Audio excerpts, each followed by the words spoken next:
HVAC guy who like ran all the plumbing. He said, I'm not joking here. He said we had periodic problems with condoms clogging. I'm live now. Clogging the system of Kodak Park. I better watch what I'm saying here now. This is in Rochester. Are we live on YouTube right now? Yes, we are. Oh, okay. Good grief. Okay. I'm just going to do a quick little intro. So where the heck are we? We're at We are at UFO Congress. UFO Congress. I'm forgetting. Where it is so International UFO Congress. But we wouldn't know because we're inside. So let me just say, like, what typically happens whenever I do any of these events, with you or without you, is I get behind the table and the conversation, it's like nonstop conversation. Great conversations. So we were actually just not talking about UFOs this very moment, but talking about the demise of Eastman Kodak, because this gentleman lived in Rochester, New York. Oh, you're kidding me. I talked to you yesterday and mentioned that. So there we have it. Sorry. Don't worry, it doesn't matter. I understand this. And just previous to that, I did some 25-minute rant on, what was I talking about? I don't know. It's always I about know disclosure. you mentioned Bigfoot as part of the discussion. Oh, well, there's a Bigfoot person who was here. And I said, hey. I could tell you tales about Bigfoot, but that's beside the point today. I'm not a Bigfoot guy, but look, if in the UFO field there are Bigfoot witnesses, they come up to me, my observation is they're just like UFO witnesses. Yeah. There's really no difference. There's like, they've got a story. I talked to one guy, I'm like, how close did you get to it? He said, 30 feet, 40 feet. How do you know it wasn't a bear? He says, well, I hunt. I know what bears look like. It was standing straight up. It looked at me. Like, how am I going to argue with these people? Like, this is what he said. So you get enough of them, you start to think you probably saw something, indeed. Yep. Don't know how to explain it, but there you go.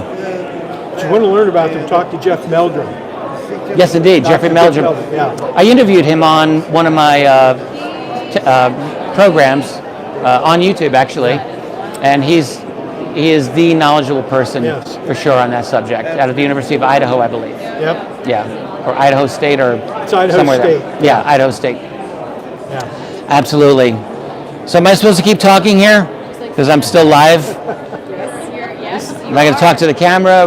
Is this going to go on your... Just keep going. This is going live right now, apparently. Do you want to be on? Come back. So, No, yeah, I'll if come you back want later. You don't have to. There we go. Well, I'm looking at myself on my phone, on the phone. Hi, Mr. Richard. Hi, how are you? What's your name? Birdie. Birdie, it's a pleasure. Did we meet before once?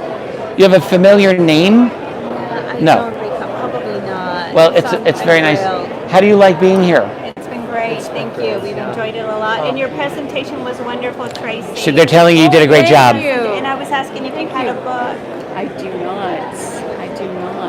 Not Maybe yet. Chapters? Maybe in the future, Well, I but not hope right so. now. That would be awesome. Oh, thank you. Really, thank you very much. I appreciate that. Yeah, I know my husband wanted to talk to I just you. wanted to say thank you for the role you play, Thanks so very much. What's your name, sir? Jeff. Jeff. It's a pleasure. Yeah. We live in central Mexico, so we follow you over the internet. Really? Yes, and because I wanted to meet you this week, I blazed through your 2014 book, Oh, okay. so I would know a little bit more of how you thought when you wrote that book. That's But it is an evolving thing, is it not? absolutely. Everything changes. That particular book, that's UFOs for the 21st Century Mind, I wrote as, I try to give it my best overall intro to the subject. That was my Yes. goal. And you succeeded. Thank you. So very good book. Yeah, that was the only book I wrote that I did before without and then I had to go back and do the footnotes. So every other book that I've done, I get the footnotes all lined up, and I do it that way. With 21st Century Mind, I actually just wrote it. Okay, stream of And then- consciousness type thing? Very much so, actually, yes, surprisingly. But after I wrote it, I thought, I've got to footnote this thing. Yes. So I had to go back over the whole thing, and but it's footnoted. Many college term papers are written the same way. Is that right? Yes. Yes. In fact, So- thanks to Amazon, you don't even have to buy the books. You can just look at the previews in the table of Oh, well, indeed, yes. contents and pretend like you actually read the book, when actually you're just writing your own opinion. free Well, cliff when notes. I had a professor years ago, I was about 19 years old. He said, Dolan, you don't know how to read a book. I said, what are you talking about? I know how to read a book. No, you don't. Here's how you do it. He says, life is long. Well, life is short, books are long. There's not enough time. He says, so when you get a book, this is for history. Yes. He said, you study, first thing you do is study the table of contents. Next thing you do is you read the introduction. Yes. And I was at the age where I didn't realize this. I said, introductions, those are boring. No, that's the argument of the book. I'm learning these words. Argument, okay. Then you read the conclusion. Yes. I thought, oh, right. And then he said, then, depending on how much time you have, read whatever chapters are most relevant.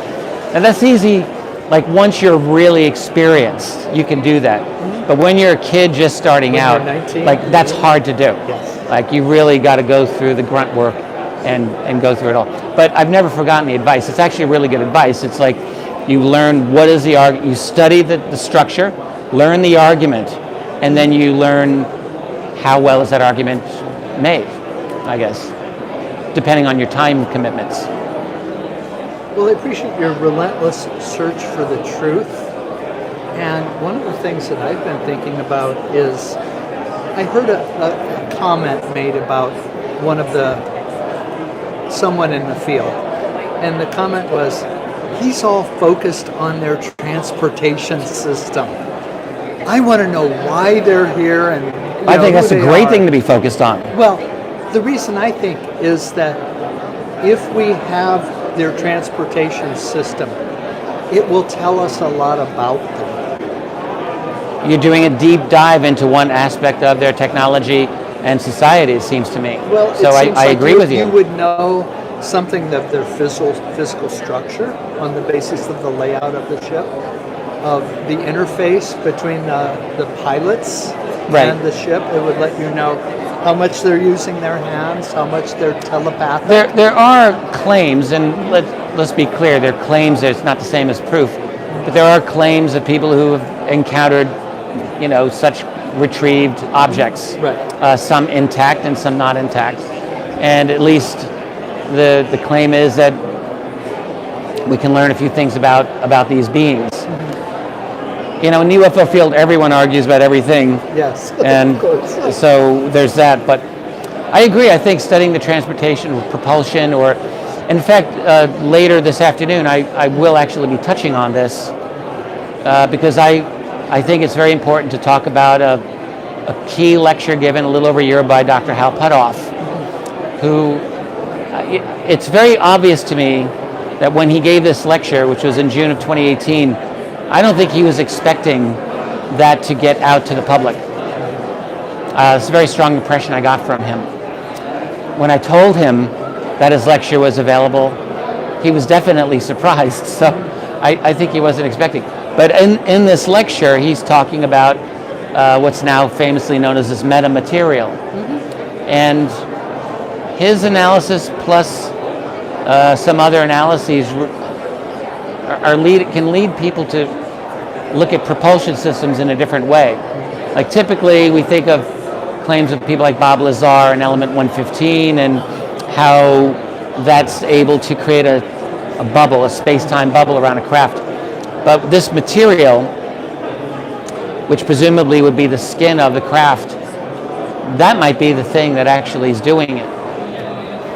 The way that it interacts with light waves. Terahertz frequency electromagnetic radiation. So, according to what some of these people are thinking, it's the material itself, the skin of this craft, is able to, according to people like Dr. Jack Sarfati, slow light down significantly enough to change certain equations that would allow you, I'm not a physicist or mathematician, but Miguel Alcubierre put all this math of warp drive together back 25 years ago. And everyone apparently thinks that it's good math, but the problem with it is that you would apparently need so much energy that we don't have enough to do. But these materials seem to be able to, if they slow the speed of light down, then that changes the equation. And as Sarfati put it in a very kind of humorous way, he says, well, maybe all you need is the amount that's in a AAA battery. I remember reading that somewhere. And yeah, it was very interesting. I mean, I don't know if that's true, but it's fascinating that you've got some very, very smart physicists talking like this.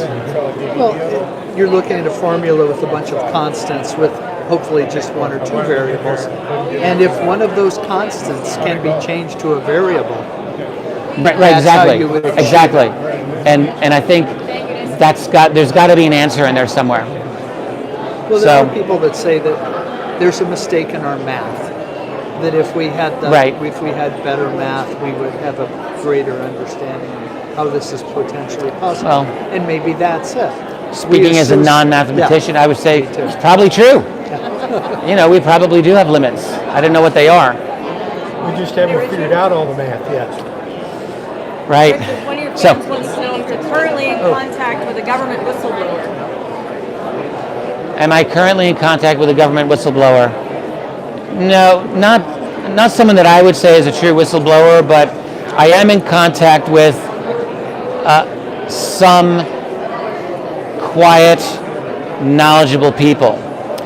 At least one of them is definitely not a whistleblower, but is like 20 times smarter than I am, and is like giving me a lot of what I think is genuine information. And some are definite people who have some good experience in the classified world, who share things with me when they feel they're able to. But I don't think I would qualify any of them as whistleblowers. Not yet. That would be good. I would like to have some of those come my way. The biggest problem with any of those sources, as anyone who's been in this field long enough knows, is like my instinct always is to do like this kind of a thing. You know, a book where I can do citations and where you can check my work. Right. So that's what I like. The problem is when you're dealing with a subject where there's a lot of secrecy involved, you're going to have some people at least purporting to give you some of that secret information, and some of them are not going to want to be identified. So that's the reality. It's frustrating for the world because everyone's like, I want those names. And I mean, I think a lot of researchers have been put into that position where they have to make this decision. Like how do you break your confidence with someone who's coming to you because they trust you, and how far do you go? And it's a tricky one. Grant Cameron and I talk about this quite a lot these days, and Grant he's talked about having his file, and he keeps talking about, well, after I'm gone, I'm like, stop saying that. But he's like, after I'm gone, all of this will go out. And it's a good thing. It's something that I should do also. I'm not planning to check out anytime soon, but it is a good idea to have. You should have a succession plan. Yes, I guess so. And a lot of these researchers in the field, like you just know, a lot of them are getting information. And in places like this, these types of conferences where it happens so frequently. Because, you know, people who want to provide information know where to find you. So conferences like this are key for disseminating. You know, the leak of the Admiral Wilson document that I have been talking quite a lot about, that happened at a conference about a year ago when someone came to see Grant Cameron at a conference, and that's how that whole thing started. So it's at these types of events that leaks and insight. I beg your pardon? Do a picture? Sure. Want to do a picture right here? We're still being recorded. Hope you don't mind this. Thank you so much. I appreciate it. Awesome. No, get your mic over. Oh, my pleasure. Thank you. And a question is, Yes. how much of your worldview regarding ufology is based on things that you just can't talk about? Oh, very little. Almost none. Okay. For me, no. Anything important that I have ever talked about, like everything important that I've ever learned, I have talked about in one way or another. The only things that I've neglected to do at times is reveal the names of certain sources. But I can definitely say I've never held back any information that I've learned about. So if Never. we listen to you, we know what you know. We just That's don't right. know the source. In a few cases, there have been a few sources that I can't give up those people. Absolutely, that's good. There's not many of them. There's just a few, but I have to respect them. So one thing I have to go. Many years ago, I was corresponding with Edgar Mitchell about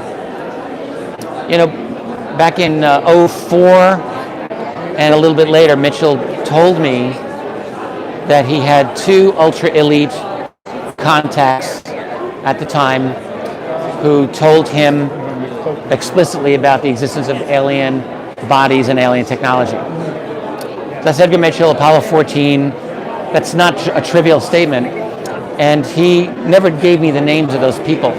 On one occasion, I wrote to him and I said, hey, you tell me you like what I'm doing and you want to support me. Can you please throw me a bone here? I think I almost said that. Can you just point me in a direction about who these people are? And his exact words were, the people who came to me, well, this is nearly exact. The people who came to me did so in confidence and at great risk, professionally, personally, and risk to their families. And he said, and I cannot give up their identities while they're still alive. And he never did tell me who they were. I have an idea about a couple of them, but I have a couple of ideas, I should say. Mm-hmm. But anyway, that's the situation, that everyone's in their own little, and it's frustrating as hell for like people who are looking in on this and they just want all the answers now, which I completely sympathize with. But if every researcher were to just give up the identity, the question is, would it actually be enough? Like one individual who has a lot to lose said to me, this wasn't Edgar Mitchell, this is somebody else. He said, let's just say I had the names of 10 or 12 people who I knew, who they know everything. Like they know everything about this. And I think he probably did have those names. He said, so what do I do with this list? Do I go to the New York Times and publish this, or have them publish it? A, they might not do it. B, if that were to happen, it would be deniable. It would probably be manageable. And C, I would lose all of my clearances because it would probably be traced back to me, and then I'm out. And that's when I learned, this is many years ago, like these people in that world, they've got their own little game they're trying to play. And they're trying to work their way into the gold mine. And I think very few people actually have all the information that they want. So it's maddening. So if I were to, like, I can tell you, I do not have nearly enough information to give up the names of these people that would cause any significance. Like the world would just say ho-hum. The UFO community would think it's pretty interesting, but the rest of the world would probably not find it all that. But one day their names will be, as long as I outlive them, which nothing personal against them, but I hope I do, then their names will be out. And we'll see what happens. So it is truly amazing how much the world at large can say ho-hum. It's almost enough to, depending on the day of the week, I'll have hope or I won't have hope. And since there's 7 days in a week, the majority usually no hope. But and honestly, people talk about a post-truth era, and I don't believe that in a sense, because I actually believe in. I don't want to stop you. If you wanted me to sign a book for you, I would gladly do it. We're listening. Oh yeah. So I mean, I firmly believe in this thing called truth. And it annoys me to no end when I hear people getting all subjective about truth. It bothers me. I think that's so absolutely wrong. But in that sense, I don't believe that we're in a post-truth world. But in another diabolical sense, we really are, where young people are poorly educated, like really poorly educated, and particularly with history, particularly with what I would say the traditional liberal arts. I think that's all gone. Just kiss it goodbye. So there's exceptions, but Well, you used the word yesterday, epistemology. oh yes, How many people have no clue what Yeah, that that's- word means? that's like studying the dead languages like Latin. Epistemology. Yeah, exactly. Like, how do we know what we know? It's simple. But there's just, now we're in the age of Alexa and what's the Google version of that? Where, like Eric Schmidt of Google they're bragging about how when you ask these voice-activated things a question, they just want to give you one quick little simple answer, authoritative answer from an authoritative source, like Wikipedia, or maybe not Wikipedia, but like the New York Times or NBC News or whatever. Like seriously, that's how bad. So they're training a whole new generation of young people not to know how to do research, to just talk to your little, computer device that will give you all of your answers. Truth is complex. It's not simple. You can't boil things down into one or two sentences. That's not how it is. But people are just moving. So we're moving in. There is a post-truth element to this world, and I really truly wonder. Are we in an era where? Let me put it this way. 10 years ago, I started conceiving. After I wrote After Disclosure, I started wondering how might disclosure happen? Because that conversation never ended for me after I wrote that book. And I started to think, and even in 2011, 2012, that there actually would be a motivation, like a government could do a disclosure, or a power structure could do a disclosure, only if that structure is confident that it will control the full narrative of what is rolling out. So if they can control the spin, then they might do a disclosure. But now in 2012, I have to admit, like, I couldn't see how that was easily going to happen yet. Looking at the internet as it was, there was still a lot of freedom on YouTube, there was still a lot of freedom on other platforms. But we do now see things changing, very much so. So now we're in an era where education's bad, most people eat bad food, most people watch too much video games or TV, like they're just, Jim Marrs had a book title that he never got to publish called Zombie Nation. That's a great title. He never got to use that title. But it's happening, zombie world. And so are we going to get to a point where the control system, if we want to call it that, is so firmly, confidently enough in place that then the powers that be, whoever's in charge of this planet, can roll out a disclosure knowing that they will mitigate fringe people like myself and other people who don't fit their narrative. And if they get to that point, there might be a motivation to roll out a disclosure, because there could be benefits to it as well.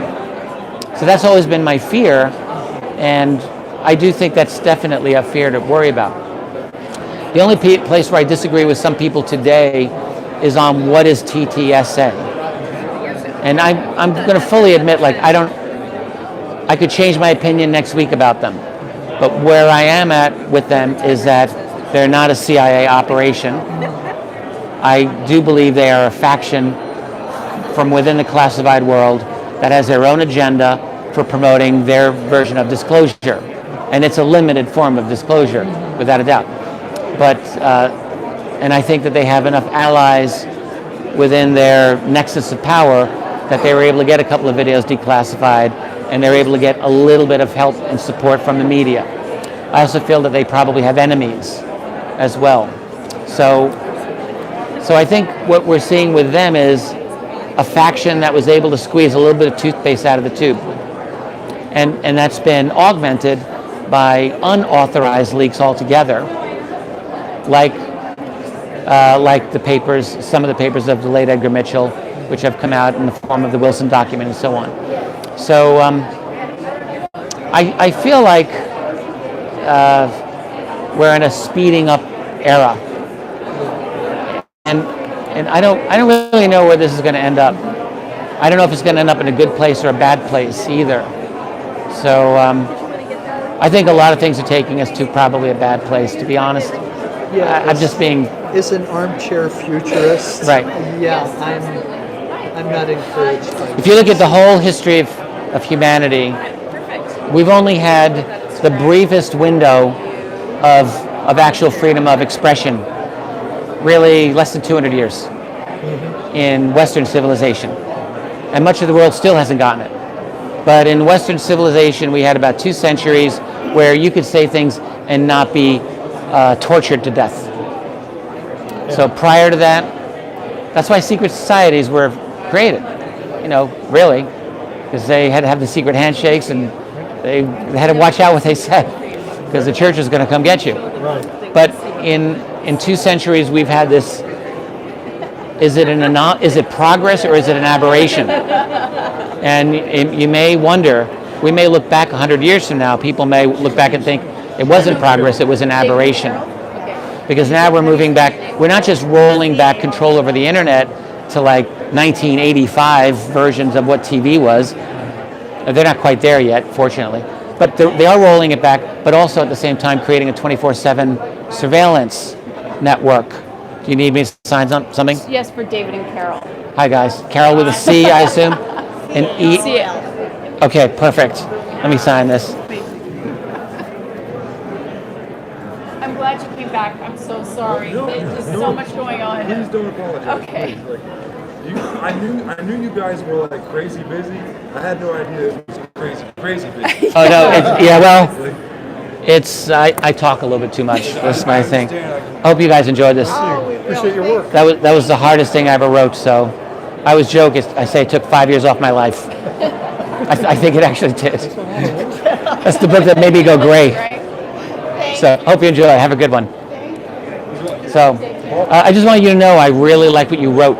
I appreciate it. Thanks, man. Very Thank much. you. Thank you. Yeah, we could chat about it, but I thought I didn't really know how to respond or what to say to it. I just thought it was very, very in line with things that I'm thinking about. I told Tracy when I handed her the letter because I was like, I didn't know if I'd get the chance to talk to you again, so I hurriedly handed it to her. Thanks. And I said, look, I swear to God, I wrote this before Saturday. Because when I watched the thing on narcissists for intelligent disclosure, and I'm like, are you fucking kidding me? I'm frying eggs in the kitchen. And there's like point by point, you're saying some of the same shit that I know. He's going to think I sat here and, you know what I mean? No, I'm sure. No, ideas are in the air. Yeah, exactly. Are we still being recorded, by the way? We're still going live. You just dropped an F-bomb on YouTube, dude.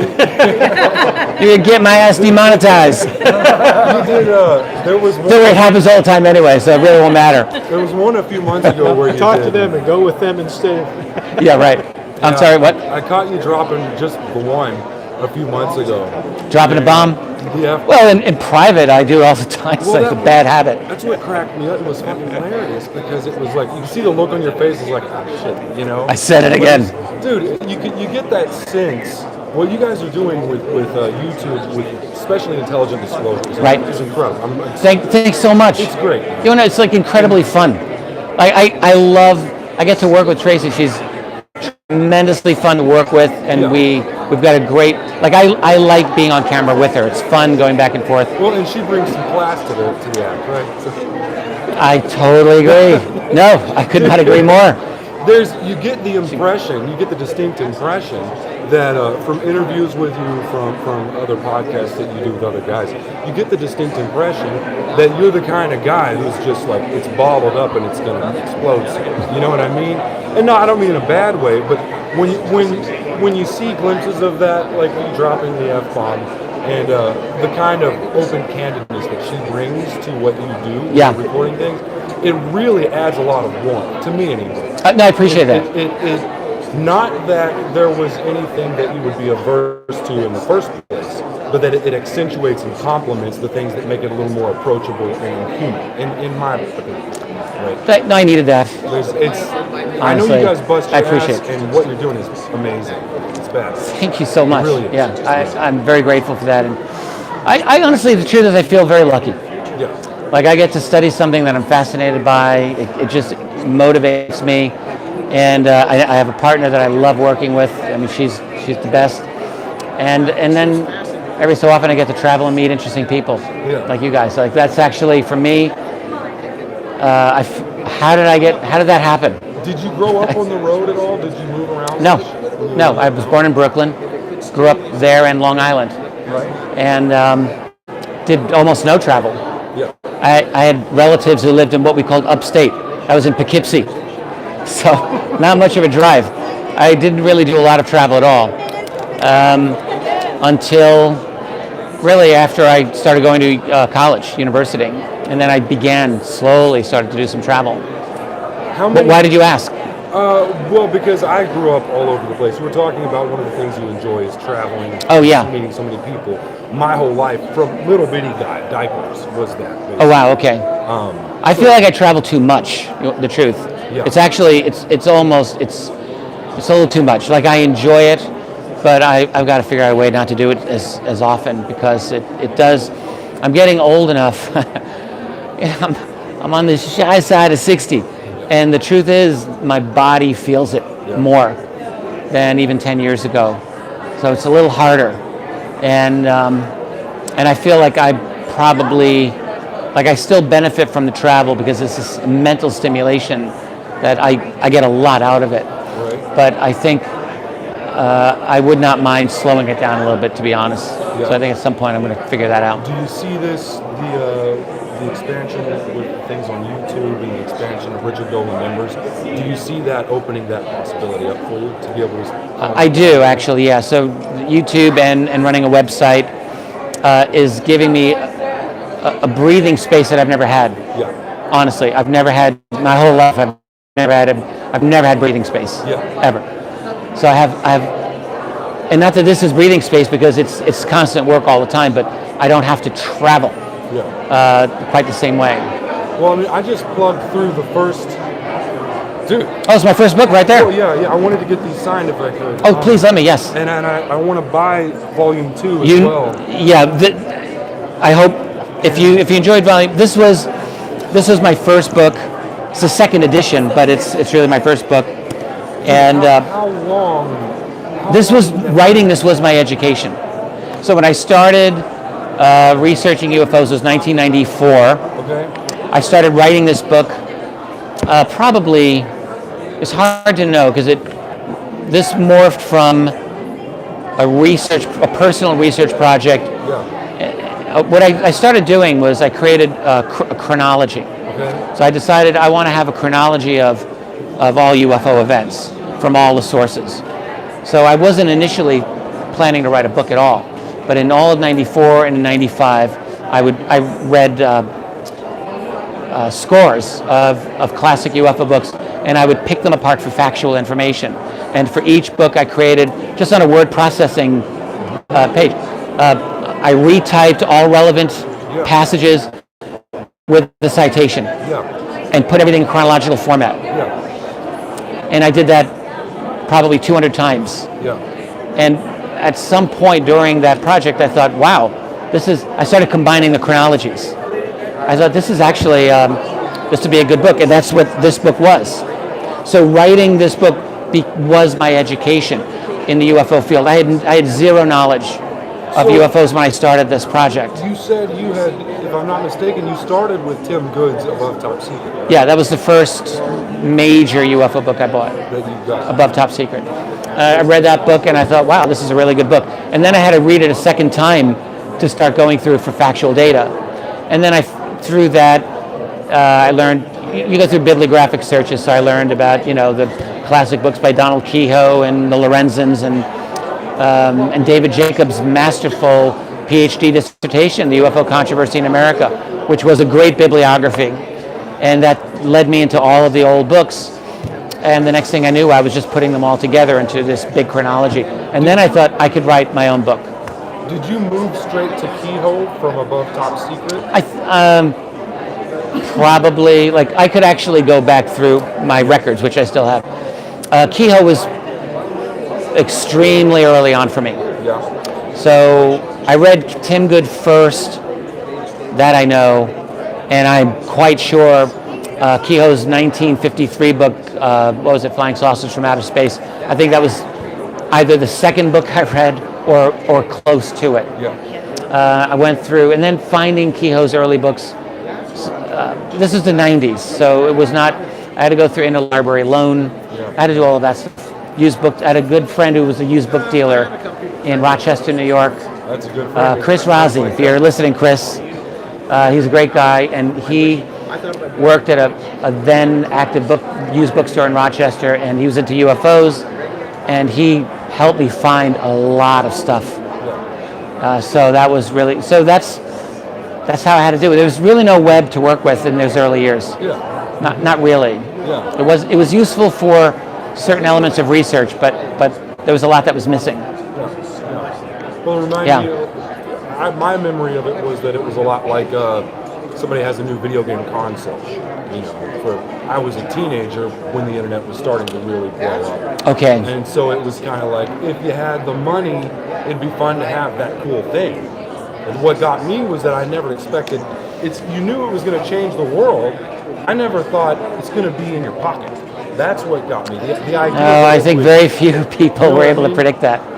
That it would You know? interconnect physical individual people Right. with each other. That way. I remember, I think it was 1990 or so, listening to a radio story about how in the future, all computers will have modems. And I was like, wow, how about that?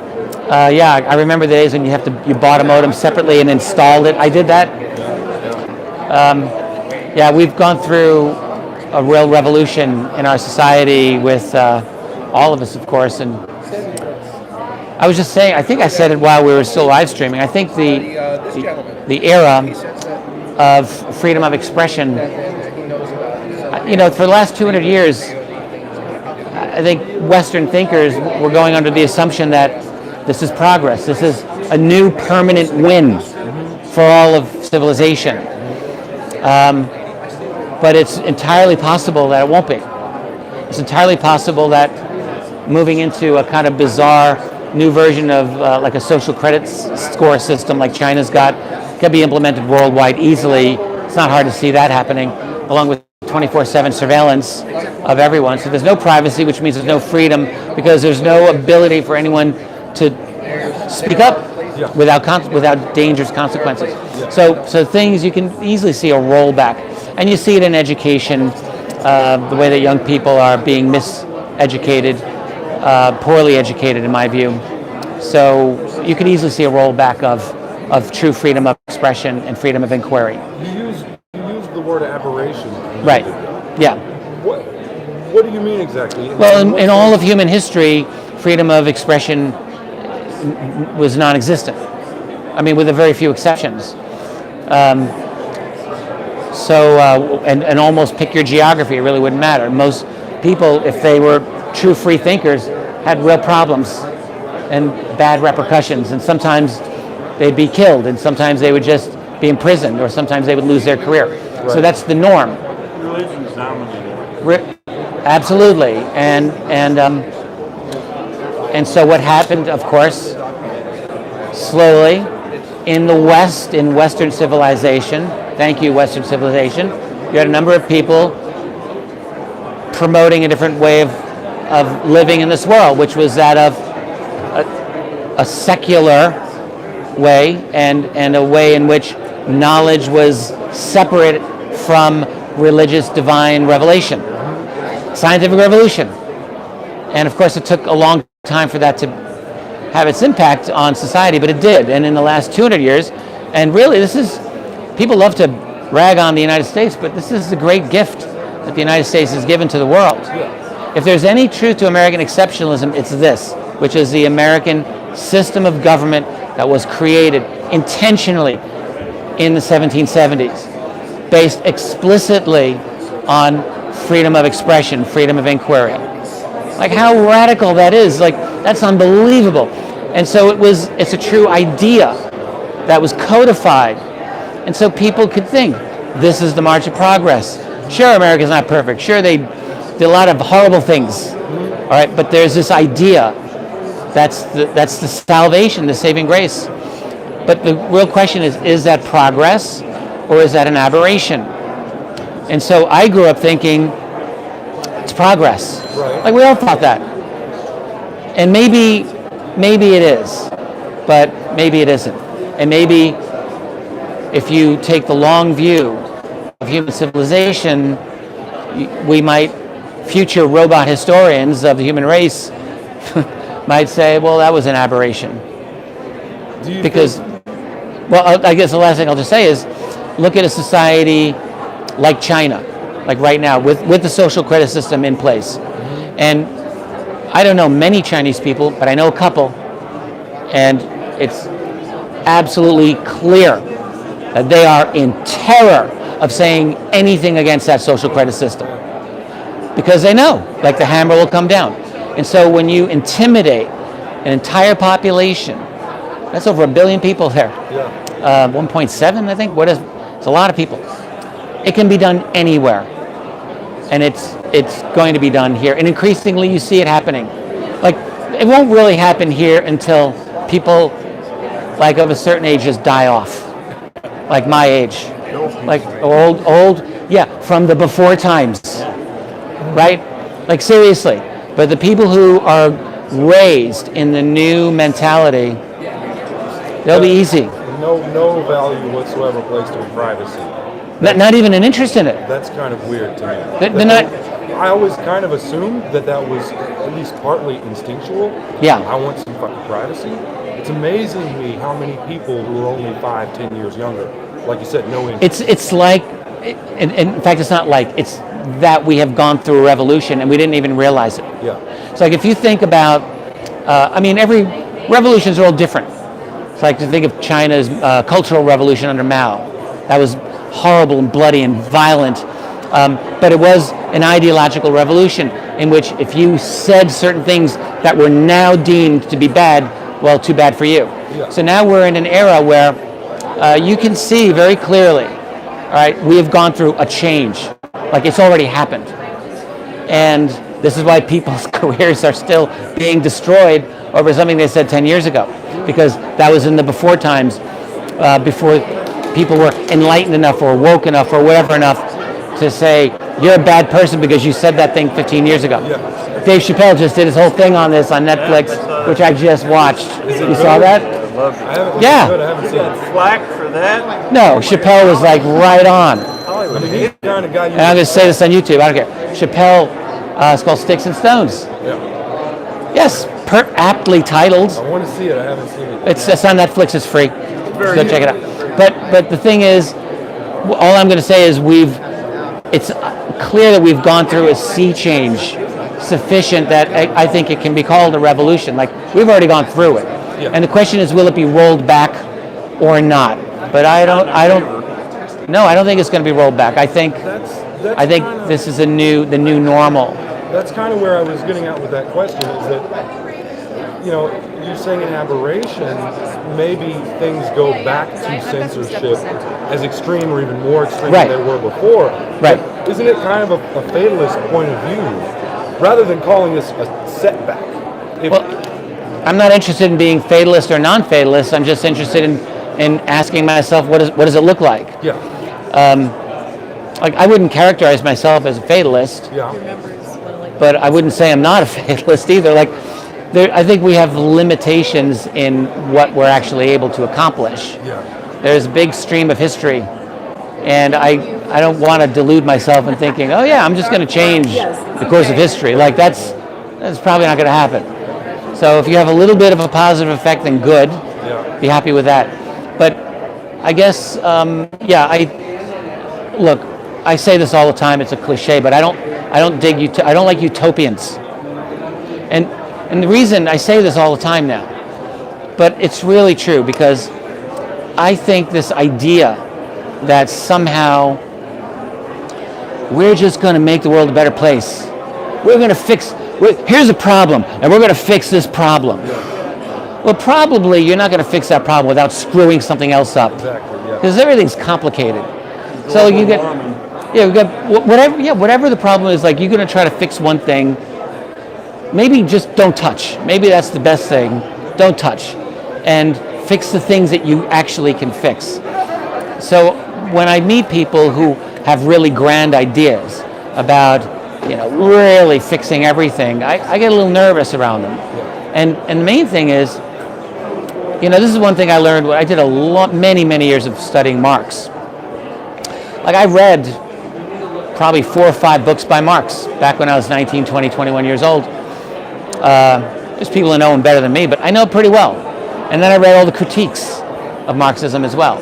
So one of the things that I feel I could say is, you're never going to be able to implement a perfect society without coercion, without force and violence. It's never going to happen. So if you want to fix significant problems that you see as happening in society, you're not going to be able to do it without committing violence against a large group of people.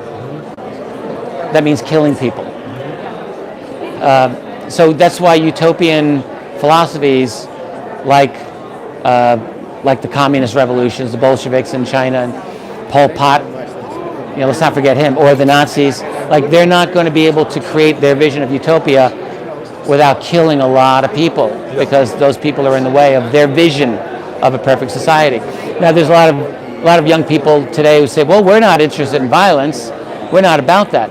But the fact is that I would say you will never be able to create your vision. You're not going to change human nature. If you want to change human nature, that means you basically hate people. Because, like, we're screwed up, we're messed up, we're selfish, we're not all that bright most of the time, and that's just what we are. Well, the necessity of government, right, in the absence of the ability for every single person to essentially become non-human at one time. You're not going to get every single, it would take some kind of utopia or heaven on earth would take every single individual, complete revolution within them on some spiritual level, almost at exactly the same time. Tolstoy is one of my favorite guys in the whole world. So Tolstoy wrote a book toward the end of his life called The Kingdom of God is Within You. And I actually think this is like a beautiful statement. Tolstoy was kind of characterized as a Christian anarchist. I'm a big fan of him, but so what he said in this is, he said, hey, there's no Christian nation on this world, in this planet. Everyone thinks that they're Christian nations. Not when you imprison people, not when you torture people, not when you steal their land, not when you do horrible things, not when the government supports all of that. That's not Christian, sorry. You don't pass the test. And for Tolstoy, there was only one test of what a true Christian was, which was, do you live by the ideals of the Sermon on the Mount? Which is, you turn the other cheek to violence, you do not commit violence, you do not harm other people, you literally love others as yourself. And his attitude was, that's a really hard thing to do. But if you're not doing that, then you're not doing enough work. He says that's the only way. And he said if everyone does that, then you actually would have heaven on earth. Now, I agree with that. I guess I do agree with that. But I just don't really see that happening. So, right, it's like you're gonna make people change their nature, then no one in my family ever went to a university ever. Everyone in my family were total working people. I had a grandmother. I miss her to this day. She was a wonderful lady, one of the kindest, most gentle people I've ever known. And I don't know if she ever read a book in her life. It wasn't her. She wasn't a reader. She wasn't an intellectual. She went to church, in the Catholic Church. She was a devout, wonderful person, and we all love her. And I think about that because, as I've gotten older, I read all of these things and I learn all these things, and I think, well, what would my grandmother, like, could I have educated her? And the answer is no. Like, no way. Like, you run into people who want to change and improve human beings all the time. And I just think that's reprehensible. I think that's actually disrespectful of people. Like when I was younger, sure. When you're 21, you can believe anything. And I'm like, you should learn more about this. And you should learn. Of course, I was like the biggest offender. Like I thought I knew everything and I knew nothing. But young people will do that. Like they have this idea that everyone can just improve.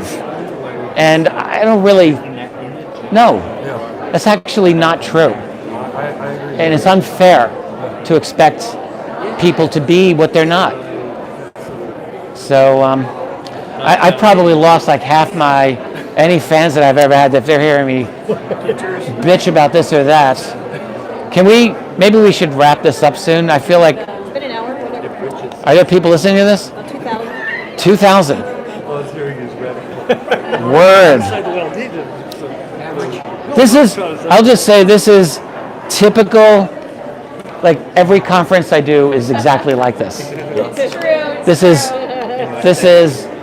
I don't know if I don't think does anyone else do this here? What's that? What are we, Tracy chatted up? That's good. That's great. Oh, you're filming So this is on YouTube. Oh, good. I'm mic'd up. So There's study Francis Bacon and the New Atlantis. I don't know if I've ever read, I know, That was his theory on founding Right. Utopia and New World. And he sent all the Right. nations over to co-found it. right. Virginia, of his Yeah, well, this is a utopian, continent. Not hard to see why people would think that. It's almost like the same idea back then that we have now about going to another planet. Like we've screwed things up so badly here. Let's all go to Mars. That'll be our new utopia. Well, that's what all those explorers coming to the New World thought. There's like we screwed things up in Europe. Let's make it better here in the New World. Of course, it was like more of the same. Well, it's always easier to look for a solution outside of yourself.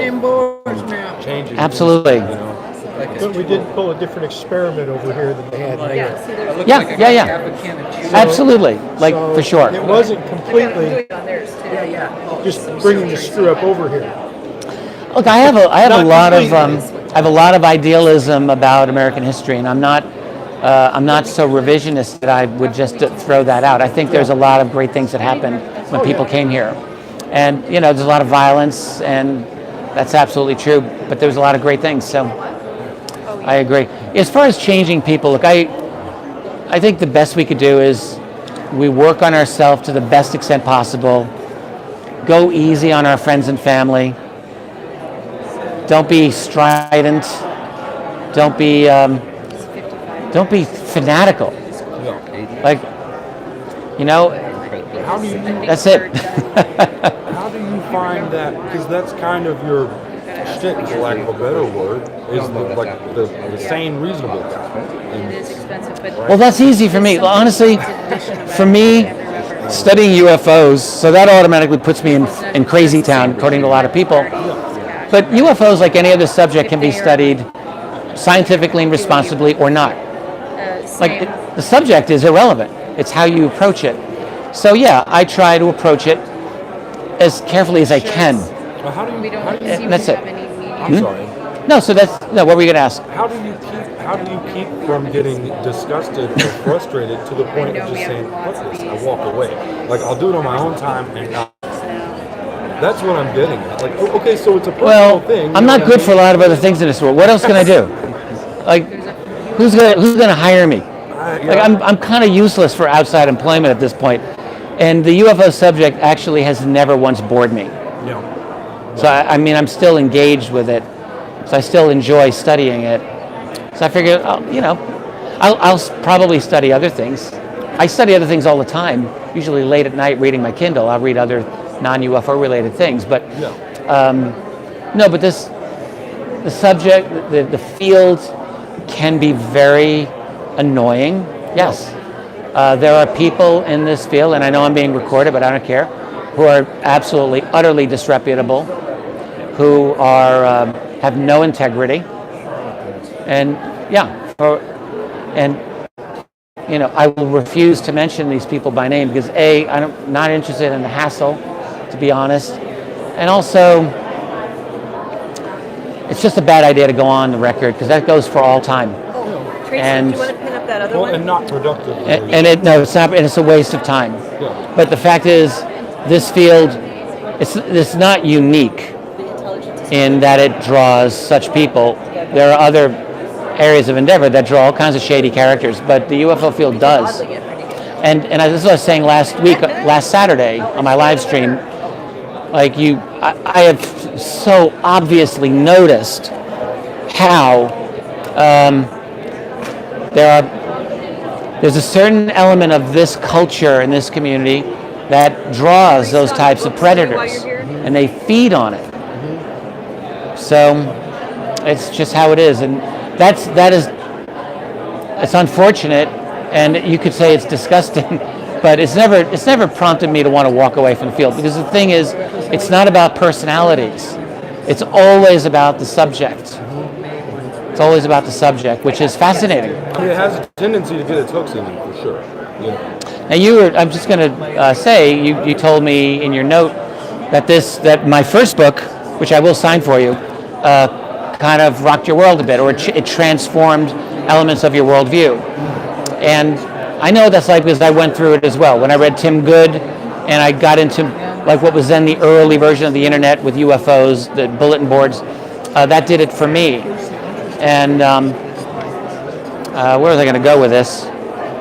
Not sure what I was trying to say here, but I guess, just the idea of being engaged with the data and trying to find out what is true about this incredible, fascinating subject that has a shocking amount of data that casual skeptics just have no idea. They don't know what they're in for before they jump into it, as you were saying.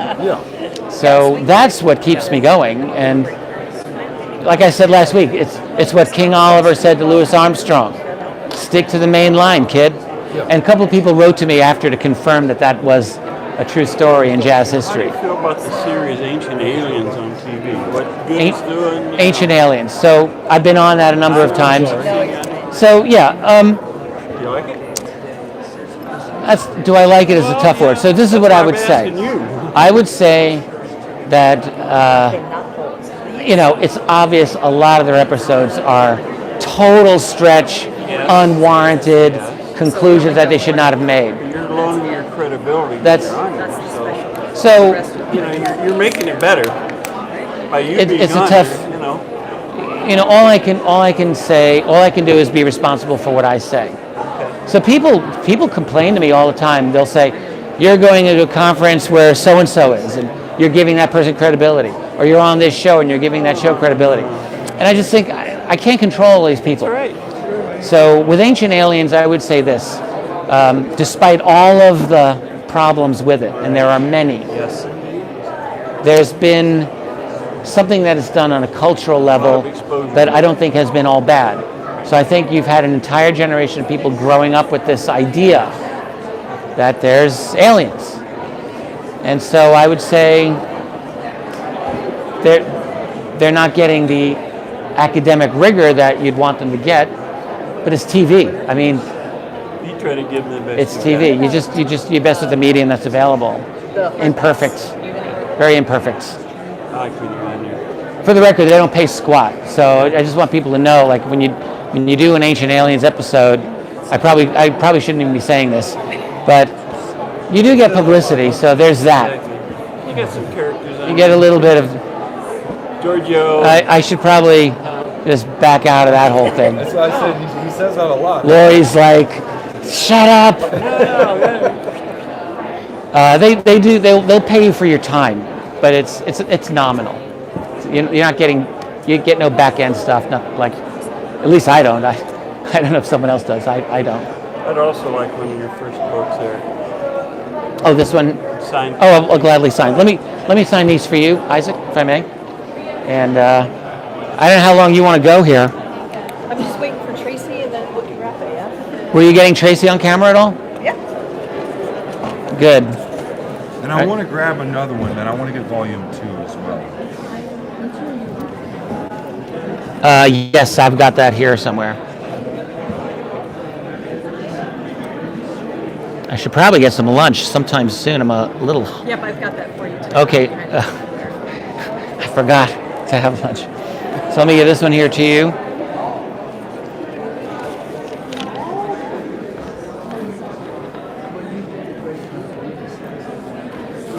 Yeah, this is the special one. That's this one, yeah, the light blue. And they're all signed and they're all numbered. There's only 40, like I said. We only have about 8 left. The ones that are here, that's it. All right, so I got this one, and you want the second volume, which is right here. Would you like me to sign that for you? Please, yeah. Woo! Just got a little dizzy there. Thank you. Make some money here. Well, no, he just bought this one, right? Selling the books. There you go. Just this one, yeah. And can I get one of these shirts as well? What size did you want on that one? You got XL? We have an XL on that one? Yes, I think we do. And the disclosure tees are 25. Is that one? Yeah, I hope you enjoy this. I'm sure That I will. That was a tough one. I don't know. You said 5 years? I joke, but not totally. That it took 5 years off my life. It took more than 5 years to write. That was a hard book to write. What about everything, yeah. It sounds like harder than the first. It was a little harder than the first. The first one was a tough one because I was starting with zero. Tracy will. Can you bring that up for him? Would you mind? I can. Terribly, Hi. thank you. No. First and second one? Yeah. He has his copy of the first one here. That was his, yeah. By all means. Can you give me your James? It's very nice chatting with you, by the way. Yes. I think it's a large. Oh, wait and see. My eyes might be. Oh, okay. Oh, yeah, that's a large. I'm doing a lecture in Oh, wait. I'll be there. 2 hours. So, I worked with some of the authors on their books. With Anthony Sutton on his, Skull and Bones. yeah, he did the book on Hoover, didn't he? He did a series on communism, two-part series on communism. Okay. I think I know exactly what you're talking about. it's Isn't okay. he the one We who can- did we can figure something there's a out. book How on big does the the expose large- on J. Edgar Hoover Can I many see years what- ago? can I, like, Am I look getting at my it, see authors if mixed maybe- up? It might be somebody else. That's okay. Okay, yeah, probably. I don't have the girlish figure I used to. Oh, there's more. Did you? I was at his house helping him broadcast. Oh, I want to ask you about that. Oh yeah. What was he like? How would you characterize him? An intellectual bully. I mean, if he didn't like you, you said one thing wrong to him, boom. Put you Yeah, on. He'd let you know that he'd punch you out if you did the wrong Yeah, I thing. heard a lot of stories about him to that extent. Hey, don't go Once you get crazy, past- man. If once you there's get not past- one in there, is there one You of got to be a these? friend. Very yes. Bill Cooper. That I know.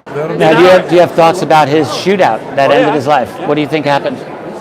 They were waiting to set him up, and he said did the wrong move somewhere, and said, that's it. That's what we're waiting for. Okay. Let's go up to his So house. 55 is where we are. When you walk in his front door, over his door, he had a gun rack, about 6 guns in there. Right.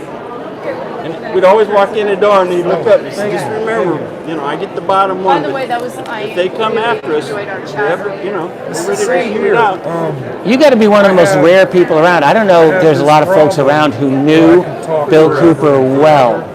And I don't like He was at a bullshit, conference shallow conversation. that Donna had Hilton, like 25 years, one of his first conferences. Yes. And, I chat up people pretty good, yeah. and they said, hey, Yeah, why don't you come and see if you can talk to Bill Cooper, everybody's afraid of him. Yeah, no problem. He's in the bar, just lugging him down. I sit close. Right, famously. Finally, I gotta get his attention. Hey, bartender, get this.